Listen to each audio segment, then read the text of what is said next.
Сайн уу та бүхэндээ энэ өдрийн мэнд хүргэе. Кира подкастын маань шинэ оны 2 дахь удаагийн дугаар Кира сэтгэл зүйн нэртэй булан маань ээлж дугаараа та бүхэнд хүргэх гэж байна. За энэ удаагийн дугаараар мөнх гэрэлтэйгээ хамтран сэтгэл хөдлөлөө хэрхэн удирдах вэ гэдэг талаар та бүхэндээ өөртөө үзэл бодлоо судалж мэдсэн зүйлээсээ хуваалцахаар шийдсэн байна. За орой мэнд хүргэе мөнх гэрлээ. Орой мэнд хүргэе. За Кира подкастыг сонсож байгаа сонсогчдаа бас энэ өдрийн мэндийг хүргэе. Манай ээлжид 2 дугаар хоёр дахь сэдв маань EQ буюу сэтгэл хөдлөлөө хэрхэн удирдах вэ гэдэг сэдвийн хүрээнд ярилцахаар бэлтгэсэн байна. За тэгэхээр ер нь хүний сэтгэл хөдлөл гэж юу хэлээд байгаа? Яагаад хүний сэтгэл хөдлөлийн хүн өөрийнхөө сэтгэл хөдлөлийг удирдна гэдэг байгаа тий? Удирдахт нь үнэхээр тийм хэцүү байдаг юм уу? Яагаад тэгвэл хэцүү байдаг юм бэ? Энэ талаас эхлээд яриагаа хоёлаа эхлэх үү? За сэтгэл хөдлөл буюу EQ гэж зүйлүүд аягүйх ярьдаг болсон тийм ээ. Өмнө нь бол 1990-ад оноос бол IQ гэж ярьдаг байсан бол одоо сүүлийн 2000 оноос эхлээд EQ буюу сэтгэл хөдлөлийн оюун ухаан гэдэг зүйлийг ярьдаг болсон. За энэ сэтгэл хөдлөлийн оюун ухаан гэдэг маань болохоор харилцааны явцад ер нь хүн сэтгэл хөдлөлөө хэрхэн удирдах байна вэ гэдгээр нь өөрийгөө илэрхийлэх нэг чадвар гэж ойлгож болно. Тэгэхээр хүн харилцаан дээр болохоор янз бүрийн мэдрэмжүүдийг авч идэг тийм ээ. Уурлах, бухимдах, баярлах, гомдох тий. Энэ бүх мэдрэмжээ бид нэр яаж зөв зохицуулж харилцаандаа өөрийгөө болоод бусдыг зөв ойлгуулах тал дээр хэрхэн яаж чадвартай байна вэ гэдгээр нь энэ EQ буюу оюун ухааны сэтгэл хөдлөлийн оюун ухаан гэдэг чадварыг бол хүмүүс EQ сайтай альсвал EQ чадвар муутай гэж ингэж харьцуулаад байдаг болсон байлээ. Тэгэхээр энэ EQ гэдэг чадвар болохоор хувь хүнд ерөөсөө амжилтанд хүрэхийг хүссэн хүмүүст бол EQ чадвараа илүү сайн хөгжүүлэх хэрэгтэй гэж сүүлийн үед ярьдаг болчихсон. Тэгэхээр энэ EQ чадварыг хөгжүүлэх гэдэг маань болохоор яг л нэг хүний нэг скил буюу чадварын нэг хэлбэр учраас хүн болгонд яг харилцан адил бол байдаггүй мэдээж. Тэгэхээр харилцааны явцад зарим хүмүүс ууралж бухимдахаараа тэрийг шууд тэр дор нь илэрхийлээд гаргацдаг тийм ээ. Уурлах үедээ уурлаад өөртөө ямар мэдрэмж төрж ин тэр мэдрэмжээ тухайн үед шууд дүрсгийтэл уурлаад гаргацдаг. Гэтэл энэ зүйл маань нөгөө харилцаанд хамт оролцож байгаа хүнд маань ямар мэдрэмж төрж байгаа бол харилцаа цаашаа үргэлжлүүлэхэд яг ямар мэдрэмж ямар сэтгэл хөдлөл үүсэх вэ гэдэг дээр ерөөсөө анхаарахгүй хүмүүс байгаад идэг. Тэгэхээр энийг ерөөсөө чадвар болгоод хөгжүүлэхэд хувь хүний талаас хичээл зүтгэлээс их шаардлагатай байдгаа гэж сүүлийн үед бас хүмүүс их ярьдаг болсон. Сүүлийн үед бас энэ чадвар дээр илүү их анхаардаг болсон гэж хэлж болно. Тэгэхээр IQ гэдэг чинь болохоор хүн төрхөөс оюуны чадамжийн хэмжээ нь хүнтэй хамт төрдгөө гэдэг талаас нь тайлбарлаад байдаг шүү дээ. Тэгэхээр EQ гэдэг нь илүү чадвар гэдэг талаас нь ярьж байгаа учраас хүний хүнтэй хамт төрдөг гэхүү юугаар тайлбарлах төрж гарсан зүйл бол биш ээ. Явандаа өөрчлөгдөж энийг удирдах явах боломжтой олж авах хэвээр арга барил гэх юм уу? Зан чанарын нэг илрэл гэж тайлбарлаж болох уу? За EQ гэдэг нь болохоор нэг сэтгэл хөдлөл гэдэг бол хүнд угаасаа байглаасаа заяамал тийм сэтгэл хөдлөлийн мэдрэмж шин чанарууд бол байна. Гэхдээ энийгээ яг тухайн цаг хугацаа, тухайн нөхцөл байдалтай хэрхэн яаж тохируулж ийнэ гэдэг нь болохоор чадвар болоод байгаа байхгүй юу? Тэгэхээр энэ маань болохоор тухайн байглаасаа заяасаа өгөгдөл дээрээ та өөрөө хэрхэн яаж ажиллаж гинөө тухайн тэр зүйлийг зөв чиглүүлж чадж гинөө альсвал буруу тал руугаа чиглүүлж гинөө гэдэг маань яг зан характерын нэгэн адил ингэж төлөвшдөг. Бас дээрэс нь өөрөө удирдах боломжтой нэг чадвар гэж ойлгож болно. IQ чадварыг бол бид нар байглаасаа заяасан хүний оюун ухааны чадвар гэж хэлээд байдаг. Тэгэхээр тэрийг бол нэмэх альсвал өсгөх гэдэг бол хүний тухайн оюун ухааны потенциалаас шалтгаалдаг бол EQ чадварыг бол бид нар тухайн нөхцөл байдал, тухайн орчин, тухайн хүчин зүйл хамтран харилцаж байгаа хүн ч гэдэг юм уу, нийгэмч гэдэг юм уу, энэ зүйлүүдээс шалтгаалаад бид нар хувь хүнийхээ зүгээс өөрчлөх боломжтой нэг чадвар байхгүй юу? Тийм тэгэхээр ер нь бол хүн өөрийнхөө тэр баярлах, гомдох, уурлах тэр сэтгэл хөдлөлөө өөрөө илүү хянах шаардлагатай болно гэсэн үг шүү дээ. Тэгэхээр эсвэргээрээ нийгэмдэр иймэрхүү асуудлууд хэрэгдэт байдаг шүү дээ. Хүн ингээд нийгэм рүүгээ чиглэсэн өөрийнхөө үзэл бодол баярлж байгаа, гомдож байгаа, гүнгэлж байгаа ч юм уу тэрийг ингээд энэ нийгмийн шаардлагаар гадагш нь гаргаж ингээд чадахгүй болоод байна тий. Одоо заавалжгүй хянах шаардлагатай болж байгаагаас одоо ингээд хүн хичнээн ингээ уурламаар байсан ч гэсэндээ ууралж чадахгүй, гуниглмаар байсан ч гэсэн гуниглж чадахгүй байдаг ч юм уу те. Тэргээ ингээд айл болох ингээд татгшин байлгаад байдаг болсноос олоод одоо сэтгэл готрол ч юм уу те янз бүрийн сөрөг үзүүлэлтүүд нэмэгдээд байх болсон гэдэг талаар бас би сонсч байсан. Тэгэхээр энэний балансыг нь яг олж авч явна гэдэг нь одоо яг ямар зүйлийг баланс гэж хэлээд байгаа юм те. Яг ямар хэмжээнд хүртэл байрж явахыг нь баланс гэж хэлээд байгаа юм ч юм уу. Тэр талаас нь чинь EQ чадраа хянах гэхээр бас яг болохгүй болчиход байгаа байхгүй юу? EQ чадвар сэтгэл хөдлөлөө удирдах чадвар гэхээр яг илүү ойлгомжтой тэгээд илүү зөв болох гээд байгаа юм. Хянах гингууд бид нар болохоор одоо уйлмаар санагдсан ч гэсэн уйлж болохгүй ч гэдэг юм уу, уур хуржсэн ч гэсэн заавал тэрийг төвчих ёстой ч гэдэг юм уу. Өөрт нь сэтгэл хөдлөл ингээд үүсгэхэд тэрийг заавал дарах, дотроо хадгалах ёстой гэж ерөөсөө хүмүүс ойлгоод байгаа байхгүй юу? Сэтгэл хөдлөлөө удирдах гэхээр тэгэхээр энэ маань болохоор яг сэтгэл хөдлөлөө удирдах чадварын нэг одоо илэрхийлэх чадварын нэг нь болохоор өөрт үсэж байгаа энэ сэтгэл хөдлөл мэдрэмжийг бусадтай хуваалцах. Бусдад үсэж байгаа сэтгэл хөдлөлийг өөртөөгөө бас хуваалцахын боломжийг олгох. Одоо жишээлбэл би ямар нэгэн байдлаар миний сэтгэл одоо ингээд сэтгэл хөдлөл маань маш ингээд ууралсан, альзвал гомдсон хин нэгэнд ингээд бухимдалтай санагдсан ийм сэтгэл хөдлөл байвал би тэрийг заавал дотроо нугаад авах шаардлага байхгүй. Дотроо ингээд хадгалаад байна гэдэг маань болохоор өөртөө бас нөгөө стрессийг үүсгээд тэрийг илэрхийлж гаргаж чадахгүй бол бас илүү цаашаа нөгөө нэг хор уршигтай дадал зуршил бий болох гээд байдаг. Тэгэхээр яг сэтгэл хөдлөлөө балансыг бариад зөв тохируулна гэдэг маань та өөртөө одоо харилцах хин нэгэнтэй одоо дотн ч юм уу альсвал одоо найз нөхөд илүү ойр дотныхоо хүмүүстэй сэтгэл хөдлөл мэдрэмжээ хуваалцах ийм зүйлийг хэлээд байгаа байхгүй юу. Одоо би сэтгэлээр унаад гомдсон байлаа гэж бодоход би юунаас болоод гомдчих вэ? Яагаад гомдчихдаг гэдэг мэдрэмжээ бусдад зөв хуваалцах гэсэн үг. Тэрнээс яг би одоо гомдчихсан учраас би заавал арх уух хэрэгтэй, альсвал тамхи татах хэрэгтэй ч гэдэг юм уу. Гэх мэтчлэн хүмүүс маань болохоор нөгөө буруу дадал хвшил рүү илээх өөрийгөө ингээд хянсныхаа үндсэн дээр буруу нөгөө нэг дадал хвшлийг зуршил болгоод ингээд буруу зүйл рүү ингээд яваад идэг. Тэгэхээр энэ нөгөө нэг чадвар гэдэг байгаа зүйл маань болохоор өөрт үсэж байгаа сэтгэл хөдлөл илүү сайн сайхан альсвал муухай сэтгэл хөдлөлийг бусдад хуваалцаж зөв тал руу чиглүүлэх хин нэгэнтэй одоо сэтгэл хөдлөлөө хуваалцах бусдад үсэж байгаа мэдээж одоо янз бүрийн ууралсан бухимдсан энэ зүйлүүдийг тайвшруулах сэтгэл санааг нь доктортой байлгахад нөлөөлөх гэдэг ийм чадваруудыг бас сэтгэл хөдлөлийн одоо EQ чадвар гэж хэлээд байгаа байхгүй юу. Тэгэхээр нөгөө нэг хүмүүс маань би одоо ингээд нийгэмд одоо буруу хор уршигтай зүйл учруулчихна гэд уурлаад ингээд ууртай байгаа юм чинь би уурлаж болохгүй альсвал гомдсон юм чинь бинийгаа хин нэгэнд илэрхийлж болохгүй гэдэг зүйл бол бас нэг талаараа өрөөсгөл буруу ойлголт болоод байгаа юм. Тэгэхээр хэрвээ та сэтгэлд чинь ямар нэгэн байдлаар сэтгэл хөдлөл үүссэн, ууралсан, гомдсон, баярлсан, цөхөрсөн ч юм уу, айсан ч юм уу ийм мэдрэмж төрсөн бол хин нэгэнтэй заавал хуваалцаж ярилцах ёстой. Энэ нь нэг талаараа сэтгэл хөдлөлөө зөв удирдах байгаагийн нэг хэлбэр. Хэрвээ яг тухайн цаг хүчүүд, тухайн цаг одоо моментод таны бүр үнэхээр сэтгэл чинь ингээд байж чадхаа болоод ингэж бүр үнэхээр уурчин хүрээд ингээд байгаа л та 30 секунд өөрийгөө бариад үзээрэй. 30 секунд одоо та тайвшрах гад хичээгээд зүгээр ямар ч үйлдэл хийхгүйгээр ямар ч үг амнаасаа унгаахгүйгээр 30 секунд л төвчээд үз гэдгийг. Энэ нь болохоор хүний огцом одоо тэр уур бухимдалтай зүйл маань 30 секундын хугацаанд болж өнгөрөөд 30 секундын дараа тэр маань тайвширлын үйл явцтай болонгод хүн арай илүү тэр тухайн юунаас олж ууралснаа бодох тэр хугацаа илүү болдог гэсэн үг байхгүй юу? Тэгэхээр нөгөө нэг дүрс хийсэн хитрхи их нөгөө нэг оргилсан уурцаар маань илүү их намждаг гэсэн үг.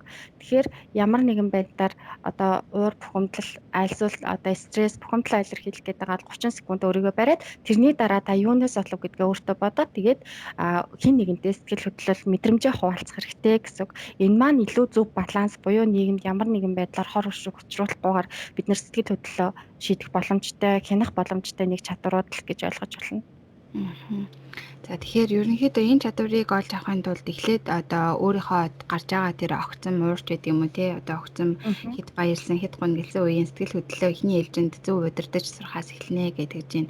За тэгвэл энийг удирдах чадахгүй байгаагаас болоод одоо ямар хор уршиг гарч болох вэ? Эсвэл эргэн тойронд нь ч юм уу те одоо зарцуул байгууллагын хэмжээнд одоо удирдагч хүний хувьд байлаа гэж бодоход доорх нэг ажилтан нь ч юм уу сэтгэл хөдлөлөө удирдах чаддгүйгээсээ болоод одоо ямар асуудлууд гарч болох вэ гэдэг юм те тэр талаас нь жишээ татаж ярих боломж байгаа лу.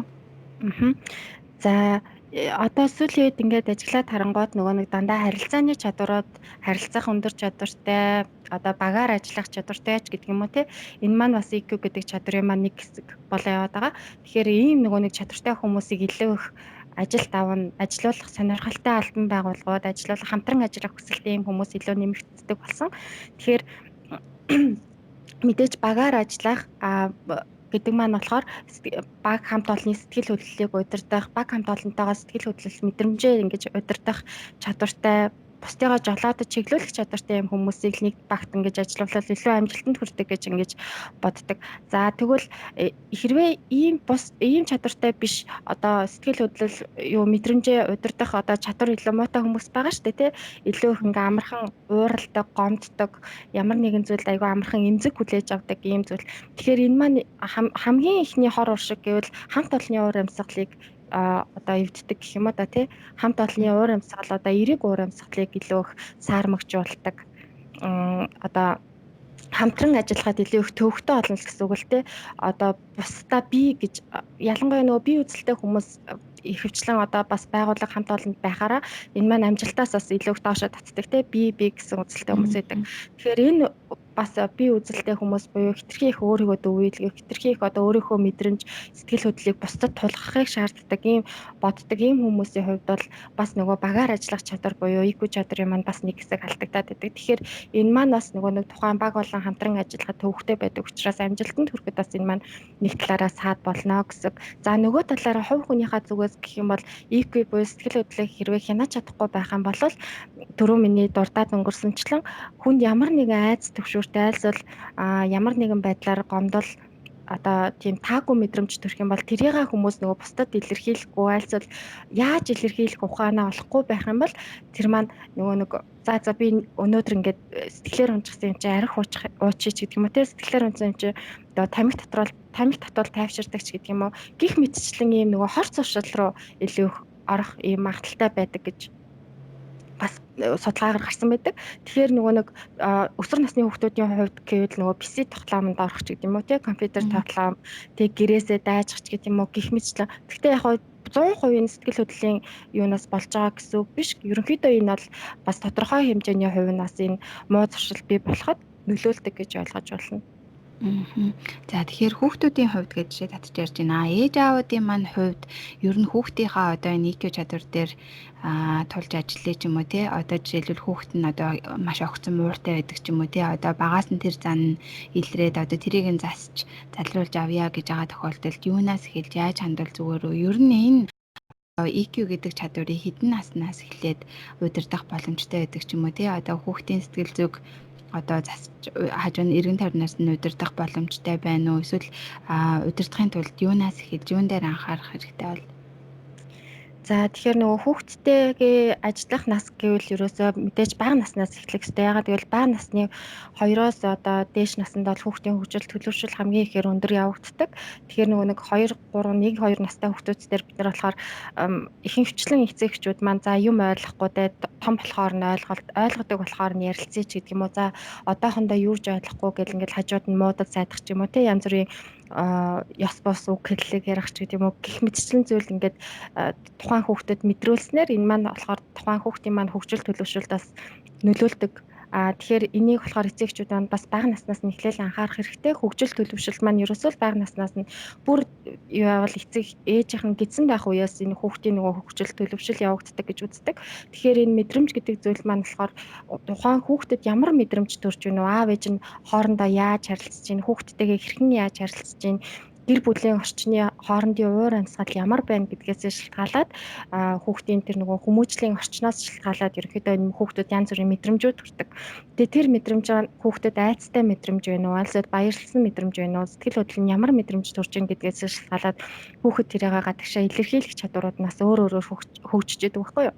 Тэгээд энэ дээр болохоор нөгөө нэг бас манай Монголын сэтгэл судлалын үндэсний төвийн сэтгэл судлаачид 2012 онд ийм өсвөр насны хүүхдүүдийн дунд нөгөө ийм нэг судалгаа хийсэн мэлээ. Хүүхдүүдийн сэтгэл зүйн чадварыг ялгаатай байдлыг ингээд судалдаг судалгаа хийсэн юм л та. Тэгээд энэ дээр болохоор ерөөсөө байршил одоо хотын төв болон хотын захад амьдардаг хүүхдүүдийн ийм сэтгэл хөдлөлийн сэтгэл зүйн чадвар ер нь ямар байдгийг өөр гэдэг юм уугүй юу гэдэг дээр судалгаа хийгээд үзэхэд ерөөсөө тэр хотын захад байна уу эсвэл хотын төвд байна уу ядуу байна уу эсвэл баян байна уу гэдгээс үл шалтгаалаад хүүхэд ер нь эцэг ихтэйгээ хэр их ойр байсан бэ гэдгээрээ хүүхдийн сэтгэл зүйн чадвар өөр байдгийм байна.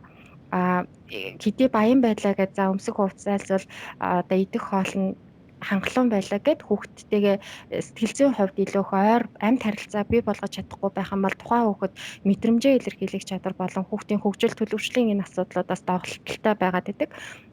Хэдий одоо амьдралын баталгаажих түвшин доогуур байлаа, жоохон мөнгөгүй ч гэдэг юм уу, ядуу ч гэдэг юм уу ийм амьдралтай байлаа гэд эд материалын хувьд биш аав ээжийн сэтгэл зүйн хувьд маш их ойр харилцаатай хүүхдтэйгээ маш их цаг зарцуулдаг. Бага насных нь одоо тэр дурсамжинд нь аав ээжийн оролцоо маш ихтэй байдаг. Ийм хүүхдүүдийн хувьд бол сэтгэл хөдлөлөө илэрхийлэх чадвар, өөртөө ихтэй байдал ч гэдэг юм уу. Энэ бүх нөгөө сэтгэл зүйн шин чанарууд маш дээгүүр гараад ирсэн. Тэгэхээр эндээс эцэг эхчүүд маань юуг ойлгох вэ гэхээр ерөөсөө хүүхдүүдийг өсвөр наснд нь очисон хойноос л одоо бага наснд илүү их том болоод юм ойлгодог болсон хойно гэж хойш тавилгүйгээр ерөөсөө гидсэн байхаас нь эхлээл нөгөө ярилцаал 1-2 настай байхаас нь эхлээл хажууд нь зөв харилцааг бий болгоод эцэгчүүд хоорондоо одоо ярьж байгаа үг хэллэг хамт байхдаа одоо гаргаж байгаа ааш аваар зан характер гэдэг ч юм уу гих мэтчлэн зүйлүүдээс анхаарал эхлэх хэрэгтэй байх нь. Тэгээ эндээс хүүхэд маань янз бүрийн мэдрэмжүүдийг аваад магадгүй эцэг их маань уурлахаараа ийм байдаг баярлахаараа ингэдэг гэдэг мэдрэмжийг авах юм бол хүүхэд тэрэн дээр бас өөртөө ажиллаад эхэлдэг байна л та. Тэгээ энэ маань хүүхдийн суур нөгөө нэг хөгжил, суур төлөвшил гэж яриад байдаг тий хүмүүжил гэж ярьдаг. Тэгэхээр эндээс нөгөө гэр бүлийн оролцоо, эцэг эхийн оролцоо гэдэг зүйл чухал байдаг учраас хүүхдийн EQ гэдэг чадвар ч гэсэн бага наснаас эхлээд төлөвшдөг. Тэгэхээр хамгийн өсвөр наснд болохоор энэ EQ чадвар нь болохоор хамгийн их нөгөө нэг цаг хугацаа шаардлагатай гэж үздэг байхгүй юу? EQ чадвараа төлөвшүүлэхэд суурин тавьдаг ч юм уу. Тэгэхээр нөгөө нэг тэр мэдрэмжүүдийг одоо илүү зөв гаргаж өгөхийн тулд хүүхдтэйгээ илүү их ойр харилцах хэрэгтэй. Өөрт нь яг ямар мэдрэмж төрж байгаа бол тэрийг яаж илэрхийлэх үү гэдэг дээр одоо зөв чигийг чиглүүлж өгөх хэрэгтэй. Өөртөө хүмүүс бол эцэгчүүд бас байдаг. Тэгэхээр ерөнхийдөө бол багаас нь аль болох төлөвшүүлэх. Ерөнхийдөө энгийнээр тайлбарлаад гэдэг нь EQ гэдэг байгаа чинь хүний яг суур одоо хүмүүжилтэй төлөвшлийг хэлээд байгаа нэг хэлбэр гэж ойлгоход болох байх гэж би бодод байдаг. Тэгээ нэгэнт одоо ингээд том болцсон тий том болцсон ч юм уу одоо жишээлбэл өсвөр насн дээрээ ирээд одоо амьдралд гарсан том залуус ч юм уу тий одоо том хүмүүс ч гэсэн нэгэнт одоо багада тохиолдсон янз бүрийн асуудал гэр бүлийн хүмүүжил тэр нь одоо яг өөрийнх нь хүсэж байгаа тэр хэмжээнд байгаагүйгээс болоод хүн одоо сэтгэл санааны хувьд өөрийгөө удирдах одоо чадваргүй болцсон ч юм уу тий тэгээд одоо энийг ингээ мэдээд байдаг мөртлөө засъя гэд засах боломжгүй болсон. Одоо багасаа л би юм байсан. Угаасаа ийм хүмүүжлэр ингээ өссөн ч юм уу. Тэгээд тэрийг одоо өөрийнхөө нэг тал гэд бодоод яваад ах хүмүүс бас байдаг штэ. Тэр хүмүүс ер нь өөрийгөө одоо энэ EQ чадвараа сайжруулъя, зас залруулъя гэвэл яг юунаас эхэлж, ямар алхмаас эхэлж ажиллах хэрэгтэй гэж зөвлөх вэ? За тэгэхээр нөгөө нэг за би угаасаа л нэгэн өнгөрчихсөн ч гэдэг юм уу манай монголчуудын хувьд тэгж нэг тиймэрхүү яриа байдаг шүү дээ. За би одоо угаасаа л ийм хүн анханасаа л ийм хүн байсан ч гэдэг юм уу тий. Тэгэхээр хамгийн түрүүнд тэр бодлоо авч хаях хэрэгтэй. Ерөнхийдөө бол нөгөө нэг хүн угаасаа нэг төрмөл угаасаа за энэ нэг ийм одоо муухай ашаар шинтэй айлсвал энэ нэг жоохон бүтлгүүч гэдэг юм уу анханасаа тийм хүн гэж юусаа байхгүй тухайн хүн одоо сэтгэл зүйтэй яг тэр зүйлийг одоо ингээд блоклоод яг дотроо байлгаал байх юм бол яг л тэр одоо сэтгхүүгээрээ үйл хөдөлгөөнийг хийн тухайн хүний тархинд яг тийм мэдээлэл одоо тухайн хүн өөрөө өөрийгөө тийг голгоч гэдэг юм өөртөө итгэлгүй тийм байдал байна гэдэг маань ямар нэгэн үйл хөдлөл үйлдэл гаргах ямар нэгэн үг хэллэхэд ч тэр нь нөлөөлж байна гэсэн үг. Тэгэхээр өөрийгөө ямар нэгэн байдлаар би одоо бүтлгөө айлсвал би угаасаа анханаас ийм зан характертай би одоо хизээч засрахгүй гэдэг эхлээд хамгийн түрүүнд тэр бодлоо өөрөөсөө авч хаях хэрэгтэй багаар за би хичээх хэвээр ийм байхгүй тулд би илүү их одоо сайжруулах хэрэгтэй би одоо өөртөө ажиллах хэрэгтэй гэдэг энэ зүйлийг өөртөө суулгах хэрэгтэй байхгүй. Тэгэхээр тэгжээч нөгөө нэг би юу хийх хэрэгтэй вэ гэдгээ одоо эргэж харна гэсэн үг. За тэгэхээр хүн өөрөө эхний одоо нэг одоо авууштай чанар гэвэл би тийм зан характертай, би одоо болохгүй байна гэдгийг мэдчихээн гэдэг маань бас нэг алхам урагшаа байна гэсэн үг. Зарим хүмүүс бол бүр мэдхгүй хэрнээгээсээ би бол тийм муухай ааштай биш. Би одоо сэтгэл хөдлөлөө маш сайн хянаж чаддаг гэд. Тэгсэр нэ яг үйлдэл дээр болохоор тийм биш байгаа гэдэг те. Тэгэхээр мэдж байгаа хүн бол илүү бусад мэдхгүй байгаа хүмүүсээс илүү нэг алхмын урд байна гэсэн үг. Ягаад гэвэл өөрөө өөртөө дүгнэлт хийж чадаад байна гэсэн үг байхгүй юу? Тэгэхээр өөртөө дүгнэлт хийж чадж байгаа хүн бол өөрийгөө нэг эргэж харах хэрэгтэй.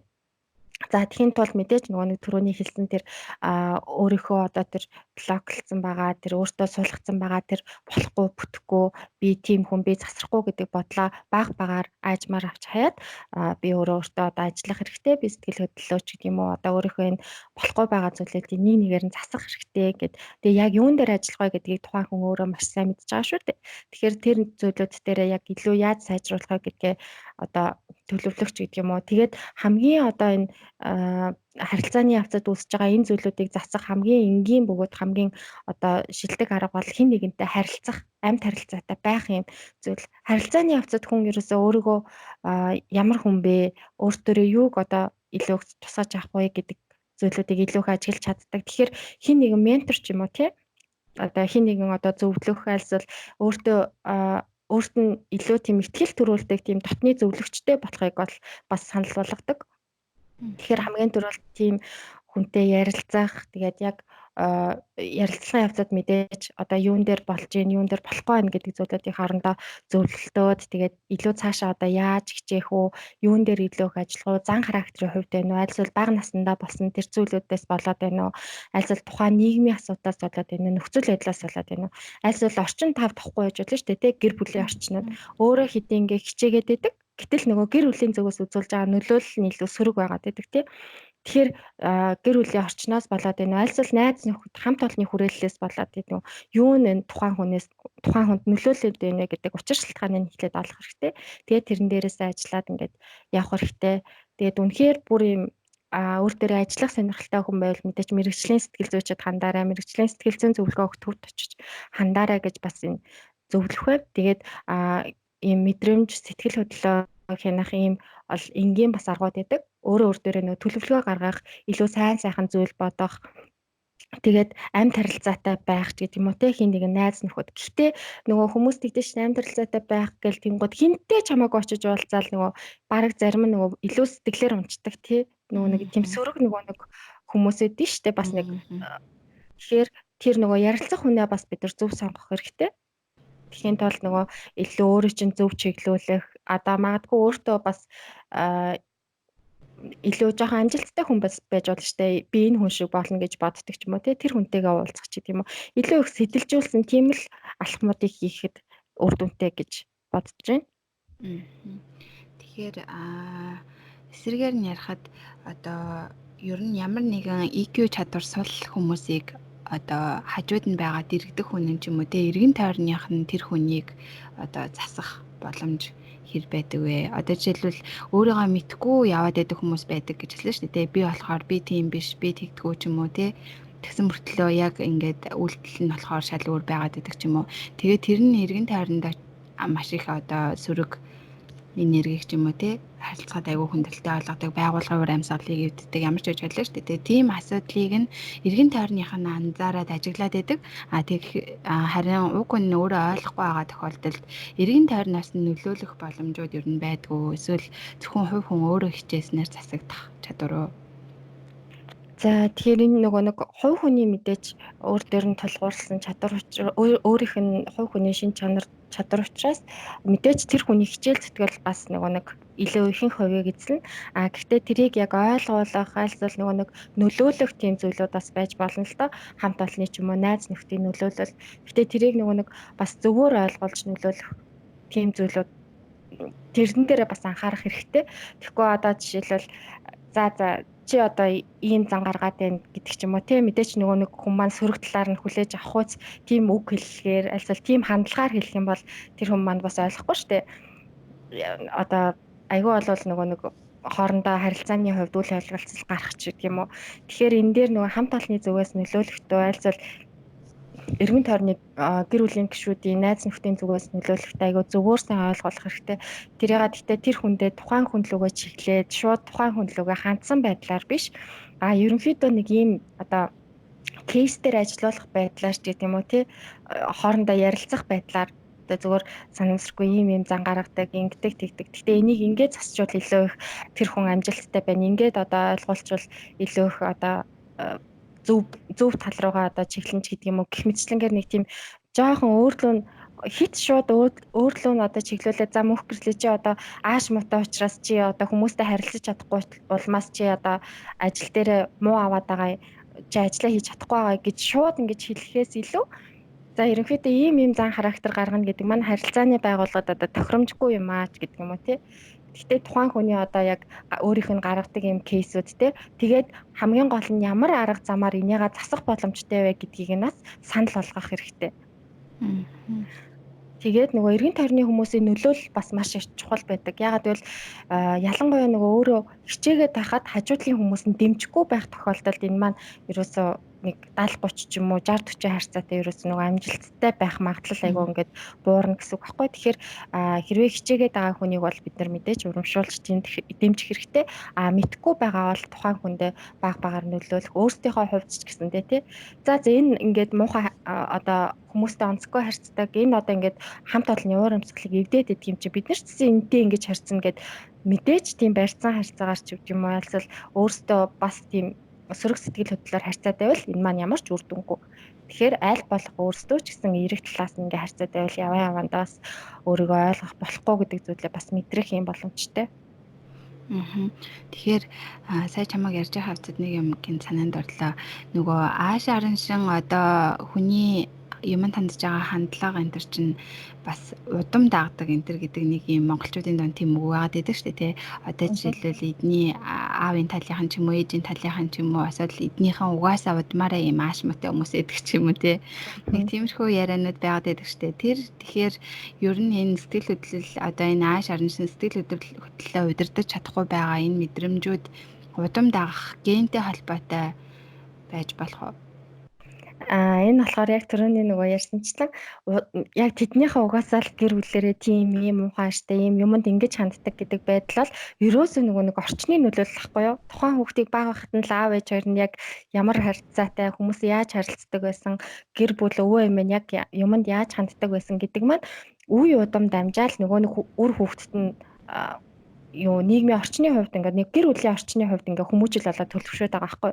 Тэгэхээр яг нөгөө нэг цусаар дамжаад ч юм уу мэдээж цусаар дамжаад хүний ген ингээд хадгалагддаг аавтайгаа адилхан ээжтэйгээ адилхан гэдэг нөгөө нэг шинж төрхийн генүүд ингээд хадгалагдаад үе дамжаад ингээд явдаг гэдэгтэй адилхан бага хэмжээний ч юм уу тийм зан характерын шинж тэмдгүүд байж болох ч гэсэн ихэнх хувийг болохоор яг нөгөө нэг тухайн хүүхдийн гэр бүлийн орчин гэдэг зүйл өөрөө тэр хүүхдийн шинж чанар одоо харилцаа зан характерыг бий болгоод байгаа гэж ойлгож болох байхгүй юу.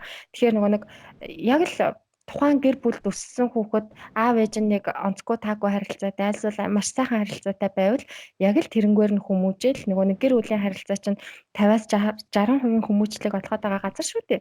Тэгэхээр тэндээс л нөгөө хүүхэд маань харилцааны техник, арга техник суралцаад байна гэсэн үг байхгүй юу. Аав ээжээсээ өвөө эмээгээсээ тэгэл өөрөө яг тийм харилцаатай байж л гэр бүл нь угаасаа тэнцээж 10 20 жил амьдралаа гэж бодоход дахиад эргээд нэг гэр бүлийг бий болгоход тийм харилцаатай болдог ч юм уу ингээд гих мэтчлэнгээр нөгөө нэг тэгэхээр л нөгөө хүүхдтэйгээ ажиллах хэрэгтэй та хүүхдээ ямар хүн болгоё гэж бодож байна яг л өөрөөсөө тийм үлгэр дуурайллыг бий болгох хэрэгтэй тэгэхээр нөгөө өөрөөсөө одоо хараал хэлдэг ч юм уу өөртөө ёс бус зүйл хийдэг байж хүүхдээ чи сайн хүн бол гэд мянган удаа хилээд ямар ч нэмэр авахгүй яг үйлдэл дээрээ хүүхдийгээ харж яхад нь өөртөө болохгүй юм хийгээд ээжэж зүгээр амаараа хилээд ингээд чи сайн хүн болох хэвээр эрдэмтэй ухаантай хүн болох хэвээр гэдээвэл энэ бан бас болохгүй хүмүүжлийн бас давалт үүсэж байгаа байхгүй. Тэгэхээр яг ямар зан характертай, ямар хүмүүжлтэй, ямар төлөвшөлтэй нийгэмд яаж бие авч явахыг авдаг хүн болохыг хүсэж гин гэдэг маань тухайн гэр бүлийн орчин, эцэг эхийн оролцоо гэдэг зүйл маань маш их чухал гэдгийг эндээс бас харагдаад байгаа юм. За тэгэхээр байгууллагын хувьд мэдээж EQ чадвар өндөртэй хүмүүсийг ажилд авах юм бол байгууллагын хувьд мэдээж уур амьсгалын хувьд ч гэсэн ажлын бүтээмжийн хувьд ч гэсэн сайн байх гэж бодож байна л доо. За тэгэхээр энэ хүнийг хамгийн анх ажилд авахдаа EQ чадвар өндөртэй юу эсвэл багатай юу гэдгийг одоо ямар нөхцлүүдээр таньж мэдэж болох вэ? За бидний мэддэг IQ чадварыг бол маш хурдан хугацаанд тестээр шалгаад үзчих боломжтой байдаг бол EQ чадварыг болохоор харилцааны чадвар, бусдад одоо бусдын өөрийнхөө болон бусдын мэдрэмжийг удирдах чадвар, бусдад нөлөөлөх чадвар гэдэг зүйлүүдийг болохоор шууд за ийм тийм гэд ингээ хэмжээд ингээд яхад цаг хугацааны асуудал тийм шууд хэмжиж боломж байдгүй. Гэхдээ яг нэг зарим нэгэн тестээр ч юм уу аль зүйл нөгөө нэг тусгаалan бэлтгэсэн асуултууд ч юм уу ийм зүйлүүдээр мэрэгжлийн сэтгэл судлаачдын бэлтгэсэн ч юм уу тий хүний нөөцтэй ингээд хамтран бэлтгэсэн ийм судалгаа асуумжуудаар бол бас авах боломж байдаг л да.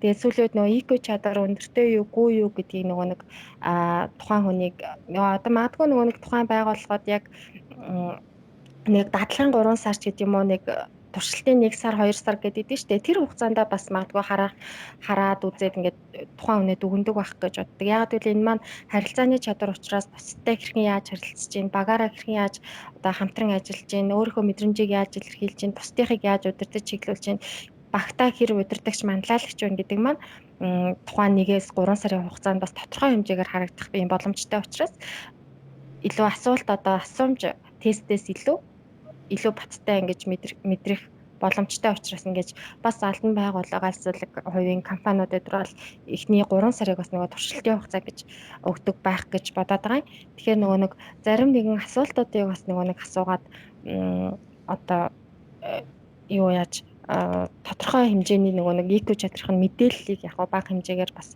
авах боломжтой гэж бас үздэг юм байлээ. Тэгээд тухайн асуултууд нь одоо чи ямар нэгэн хүнд хэцүү нөхцөлд өөрийгөө одоо аваад гарах чадвартай юу ч гэдэг юм уу тий одоо ямар нэгэн хүнд зүйл тохиолдоход хүнд бэрхшээлтэй зүйл тохиолдоход чи энийга шийдвэрлэж чадахгүй ч гэдэг юм уу юм өөртөө ер нь хэр ихтгэлтэй байна гэдэг тал руу ингэж зарим нэг асуултуудаас байд юм байлээ IQ чадварыг тодорхойлох. Тэгээ эндээс тухайн хүний өөртөө хэр ихтгэлтэй байна, сэтгэл хөдлөл мэдрэмжээ хэр нуулгүй илэрхийлж чадчихээн гэх мэтчлийн тусгаалan бэлтгэсэн тийм зарим асуултуудаас харах боломжтой. Тэгээд тэрнээс илүүтэйгээр бол нөгөө тухайн хүний мэдээж өөрийнх нь бие авч байгаа байдал тэгээд тухайн хувийн зохион байгуулалт ч гэдэг юм уу тэр зүйлүүдийг бол мэдээж биечлэн яг үйлдэлээр нь ингэж харъя гэвэл мэдээж ихний 1-ээс 3 сарын хугацаанд бас ажиглаж харах юм боломжтой байдаг учраас бас нөгөө туршилтын хугацаа буюу 1 2 3 сар гэж байд юм болов уу гэж бас боддог. Тийм Японд бол ерөнхийдөө яг энэ IQ чадвар дээр мэдээж нэлээд нухжилж одоо голж анхаардаг гэх юм уу. Ер нь бол ажилчдын хувийн одоо мэрэгжлийн ур чадвар гэхээс илүү хувь хүний юмд хандж байгаа хандлага тий одоо ааш араншин бай одоо багаар ажиллах чадвар юу гэдэг тухайн ажилдаа гаргаж хандж байгаа сэтгэлийг илүү харахыг одоо хүсч хичээдэг тийм компаниуд их олон байдаг. Ерөнхийдөө л Япон компаниуд бүгдээ тийм байх гэж бодож байна. Тэгээд анх ажилд авахд ч гэсэн ерөөсөө ажлын ярилцлаганд орох үеэс эхлээд ерөөсөө мэрэгчлэлтэй холбоотой асуулт огт асуудаггүй юм билээ. Тэгээд дандаа л ерөнхийдөө тухайн хүнийг таньж мэдхтэй энэ хүн ажилдаа ямар хандлага гарах уу? Одоо өмнө ажил хийдэг байсан бол яагаад энэ ажилласаа болсон те? Үнэхээр хандлагаасаа болоод байсан уу? Чадвараасаа болоод байсан уу? Одоо асуулж байгаа асуултанд яаж хариулж гин? Одоо хариулах явцдаа ямар хандлага гаргаж гин гэдэг талаас нь илүү их анхаардаг. Бас одоо ингээд нөгөө тестээр янз бүрийн одоо сорилууд тавьдаг юм билээ. Яг саяны чиний хэлжсэн шиг одоо ярьцлаганд эрэхтэй тий одоо жишээлбэл хаалгаа онгоолгоод харсан чи хаалгааны хажууд нэг хог үйж идэг ч юм уу тий. Тэгвэл тухайн хогийг хараад ямар хариу үйлдэл үзүүлж гин гэх мэтчлэн тийм жишээгээр айгүйх ажилчдаа эхэлж авч байгаа ажилчдаа сордог юм билээ. Тэгээд миний орсон ажлын компани болохоор бас нэлээд том групп компани учраас бүх одоо компаниудынхаа одоо энэ жил шинээр орж байгаа шинэ ажилчдаа эхний 1 сарын турш сургадаг. Тэгээд тэр сургалтынхаа хугацаанд бас нөгөө ажилчдаа тэр шинэ ажилчдаа айгүйх олон дамжлагтайгаар тэг сориод идэм билээ. Тэгээд тэрийг нь би бол анх ерөөсөө мэддгүү анх Монголд ажилладаг байхдаа ч гэсэн тийм юм дээр ерөөсөө очирч байгаагүй учраас сайн ойлгохгүйсэн. Тэг ингээд тэр чадварт бас айгүйх сургадаг. Одоо жишээлх юм бол одоо хүн ингээ ширээн дээрээсээ сандлаасаа ингээ босготоо л тэр одоо сандлаа яаж үлдээж орхиж байгаагаас тухайн хүний хандлага хамаардаг гэж зааж байгаа байхгүй юу? За Мгм. яаж хамаарах вэ гэхээр одоо ингээд зарим хүмүүс чинь ингээд сандлаасаа босоод явахад сандал нь тэр хол ингээд үлдчихдэг. Тэгээд тэр ширээнийх нь ардуур явна гэлтэнгүүт мэдээж тэр чинь дараагийн явах хүнд чинь сайдуулна шүү дээ тий. Тэгэнгүүт чинь тэр хүртэл одоо ингээд тухайн хүний юм ханддаг хандлагатай хамааралтай байдаг гэж байгаа байхгүй. Тэр бол тухайн хүний одоо хүмүүжлэлтэй холбоотой, суур одоо төлөвшөлтэй холбоотой асуудал. Одоо би энэ сандал дээрээс босоод ширээндээ ингээ ойртуулаад хураагаад хүн явахад төвөггүй болгоод орхино гэдэг маань өөрөө одоо миний хувийн зохион байгуулалт те юмд хандж байгаа хандлагыг харуулж байна. За сандлын хажууд нэг хог байлаа гэж бодоход тэрийг хогны савнд хийхгүйгээр одоо за энэ миний хийх ажил биш цэвэрлэгчийн хийх ажил ч юм уу те үйлчлэгчийн хийх ажил гэж бодоод орхио явах хүн байна уу? Эсвэл одоо те багийнхан нэг гишүүдэнд нь ямар нэг асуудал гарлаа гэж бодоход тухайн асуудлыг одоо яаж шийдэж гин одоо багаараа одоо хооронд нь тэмцээн уралдаан зохион байгуулад за ялагдлаа гэж бодоход ялагдсан хүн одоо үнэхээр сайн байсаар хагаад ялагдсан мэдрэмжийг авж байгаа хүн ямар хандлага гаргаж байгаа юм тэр талаас нь айгүй олон янзаар сордог анхаардаг. Тэгээд тэр сорилтынхаа үр дүнд одоо тухайн хүнийг ямар одоо хэлтээс хуваарлах уу ямар мессен дээр тавих уу энэ гэдгээ хүртэл шийддэг тийм олон сорилтуудыг бас хийдэг юм байлээ. Тэгэхээр Монголд одоо бас энэ талаар нь сүүлийн үед их яригдах болсон шүү дээ тий. Тиймэрхүү бас тал дээр анхаарч байгаа болов уу гэж бодож байна л да. Тэгэхээр би болохоор нөгөө яг хувийн байгууллагад ч юм уу яг тиймэрхүү зүйл дээр бол ажиллаж бол үзээгүй. Яг бол нөгөө нэг төрийн байгууллагад ингээд ажиллаад тэр яг л нөгөө нэг ажилтан газраа одоо ингээд хэдэн жил болж байгаа учраас яг тухайн байгууллагад одоо яг манай Монголд бол мэдээж энэ чадруудыг хөгжүүлэхэд бол маш олон сургалт ч гэдэг юм уу янз бүрийн одоо туршилтын төрөний чиний хэлсэн шиг юм зүйлүүдийг бас хийдэг бах. Тэрийг бол бас сайн мэдэхгүй байгаа л та. Гэхдээ нөгөө нэг өөртөө бид нэр хувь хүний чиглэл рүү хандсан ийм нөгөө сургалтууд бас манай Монголд маш их болсон байлээ. Сэтгэл хөдлөл, EQ чадвар, тэгэл харилцааны чадвар ч гэдэг юм уу, харилцаагаа одоо тэр хандлагаа яаж одоо өөрчлөх үү, сэтгэл зүйн хувьд одоо яах вэ гэд. Тэгэхээр энэ маань нөгөө нэг сэтгэл зүй рүүгээ бас илүү их манай монголчууд бас анхаардаг болсон юм байна. Сэтгэл хөдлөл, мэдрэмж, хувь хүний хөгжил, төлөвшил гэдэг зүйл рүүгээ бас илүү их бас монголчууд маань анхаардаг болсон юм болоо да гэж бас сүүлийн үед ажиглаад байгаа. Тэгэхээр нөгөө нэг тэр нь эргээд нөгөө байгууллагын хөгжил, хувь хүний хөгжил, тэгээд нөгөө нийгэмдээ хариуцлагатай иргэн болгоход илүү бас чухал үүрэг оролцоотой зүйлүүд гэдгийг бас илүү сайн мэддэг болчихсон байна. Тэгээ Японд бол мэдээж магадгүй нөгөө нэг маш их соёлтой тэгээд нөгөө хүнд одоо төвөг болохгүйг хичээдэг болсон шүү дээ. Тэгэхээр нөгөө тэр тал руугаа бас илүү их сайн хөгжсөн энэ EQ чадварч гэдэг юм ийм зүйлүүд бас илүү сайн байдаг баг. Тэгээд шалгах тест ч юм уу ийм зүйлүүд бас нэлийн одоо илүү чанартай ч гэдэг юм уу арай илүү боловсронгуй болоод явж байгаа гэж магадгүй. Тэгэхээр Япончуудын хувьд нөгөө мэдрэмж сэтгэл хөдлөлөө хэрхэн яаж илэрхийлдэг юм болоо манай монголчуудын хувьд бол ийм байдаг тийм байдаг гэдгийг бол бид нар бол сайн мэдж байгаа шүү дээ. Тэгэхээр Япон хүмүүсийн хувьд одоо соёлын төвшин өөртөө тэгээд соёл уламжлалын ийм зүйл өөртөө хүмүүсийн хувьд яг ийм өөрт тохиолдсон таагүй мэдрэмж аль зүйл баяртай тийм мэдрэмжүүдийг ер нь яаж мэдрэмжээ сэтгэл хөдлөлөө илэрхийлж бусдад хуваалцдаг юм бол энэ талаараас жоохон сонирм болгоод ярьж болох болоо. Тийм Япончуудын хувьд бол хувийн одоо тэр сэтгэл хөдлөл хэд баярлсан хэд гунигсан мэдрэмжийг бүр бага хасаа л ер нь одоо төлөвшүүлээд те энийгээ ил гаргаж болохгүй энийгээ хамаагүй одоо ил задгаа одоо хит уурлаж хит бухимдах тэрнээс алаад ямар нэг үйлдэл хийж болохгүй гэдэг юмыг бүр багаас нь суулгачдаг болов гэж боддог. Тэгээд би бол ер нь Японд амьдраад одоо 6 жил гарсан болж байхдаа тийм огцон үйлдэл хийж байгаа хүнийг баг нэг хайхтар харж байгаагүй. Яг нөгөө айгүйх стресстэй байдаг болсон учраас стрессээс шалтгаалаад хийж байгаа огцон үйлдэлүүд бол байна. Тэрнээс иш одоо ингээд бүр огцон баярлалнаасаа болоод ямар нэг үйл хийж байгаа ч юм уу тэрийг удирдах чадахгүй байгаа хүнтэй бол би нэг таарж байгаагүй. Тэгээ одоо ингээд өөрөө хүүхд гаргаад хүүхдэн цэцэрлэгт яваад хүүхдийнхээ төлөвшлийг харж яхад ч гэсэн бүр энэ баг цэцэрлэгт байхаас нь эхлүүлээд одоо ямар нэг зүйлд яаж хандах уу те одоо хувийн өөрийнхөө баярлж байгаа гуниглж байгаа энэ сэтгэл хөдлөлийг яаж гаргах уу одоо жишээлбэл найз чинь хэцүү байгаа үед чи яаж хандах уу гэдэг талаас нь бүр ингээ багаас нь сургаад явцдаг юм байна гэж ажиглаж хараад байгаа. Тэгэхээр нэг талаараа бас жоохон уйтгартай нэгэн хэвийн одоо ямар ч тийм одоо дээд доо теншн байхгүй гэх юм уу нэг тийм сэтгэл хөдлөл нь яагаад байгааг ойлгоход бас жоохон хэцүү хүмүүс юм шиг надад санагдаад байдаг. Компани урамсгалын хувьд ч гэсэн одоо ингээд миний хувьд бол айгүйх ингээд баярлаж хүлээж авахар асуудал байхад одоо тийм реакшн үзүүлдэггүй ч юм уу те. Одоо ингээд яг л нэг юм ингээд гүлийгөө л байждаг хүмүүс шиг ч юм уу ингээд амар уур хурмээр юм ингээд болоод айгүй хэцүү асуудал ингээд тулгараад ах чинь тэрэнд хүртэл ингээд бас байдаг юм шиг хүлээж аваад гүлийгөө л бас байж идэг ч юм уу ингээд яг тэр нэгэн хэвийн асуудал нь ингээд заримдаа айгүй ойлгоход хэцүү ч юм шиг те. Яагаад ийм ингээд ийм одоо арай өөрөөр хүлээж авч болох байхт чинь яагаад л ингээд байдаг л асуудал шиг хүлээж аваад байгаа юм ч юм уу. Тэгээ тэрний эсэргээрээ өөрөө маш олон одоо зүйлийн шийдэл болж өгдөг. Одоо ингээд маш олон шийдвэрүүдийг гаргахад тэр нөлөөлдөг ч юм уу те. Одоо хичнээн хүнд хэцүү асуудал болсон ч гэсэндээ тэрийг одоо яаж давж гарах хүчийг тэднэрт өгдөг болоо гэж боддог.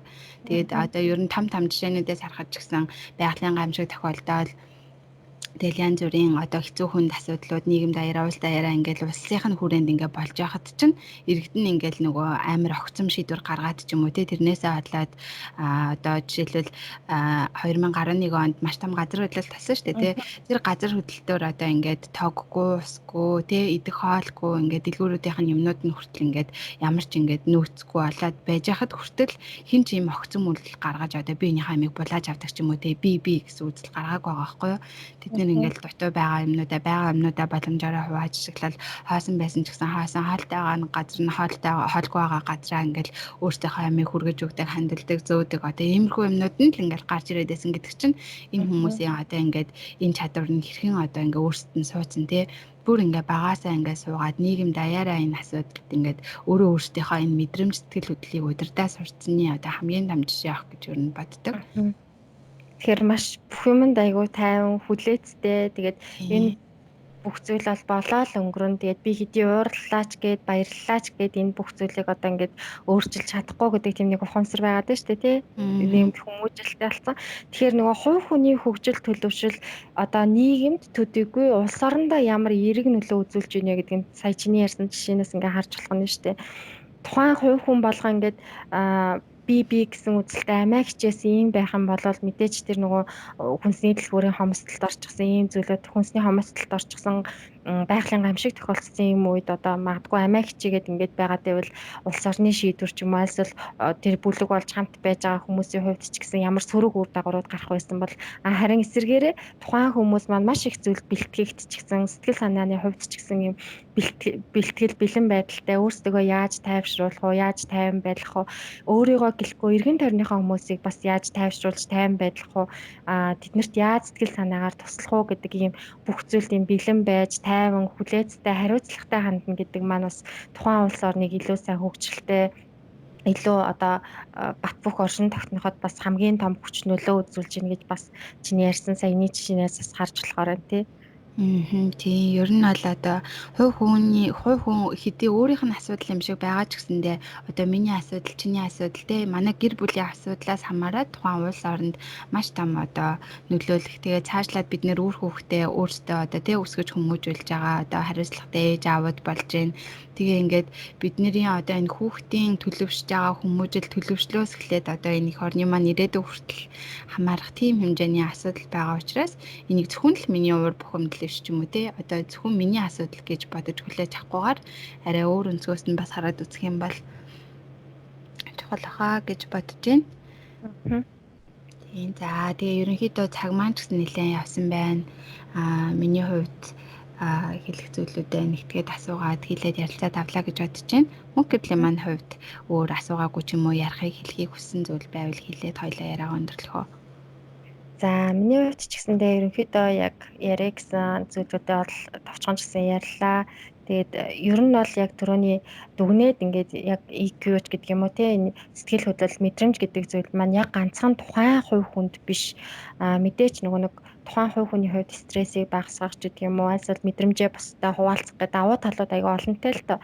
Гэхдээ энэ маань нөгөө нэг эргээд тухайн нийгэмдээ тухайн гэр бүлдээ таны өөрийн чинь одоо амьдарч байгаа хүрээлэн байгаа хүмүүстэй тэгээд дээрэс нь бүр цаашлаад ингээд том утгаар нь ярих юм бол улс орны хувьд ч гэсэндээ ямар том нөлөөтэй зүйл вэ гэдгийг бас тэрийн ярианаас хүмүүс маань бас байх ч гэсэн ойлгож авсан баха. Тэгэхээр EQ буюу сэтгэл хөдлөн удирдахын чадвар гэдэг зүйлд маань бас хүмүүс маань өөрөө өөрсдөн дээр дүгнэлт хийгээд нэг үзээрэй. Миний одоо юу болохгүй байна. Би одоо сэтгэл хөдлөл мэдрэмжээ ер нь яаж илэрхийлдэг вүлээ?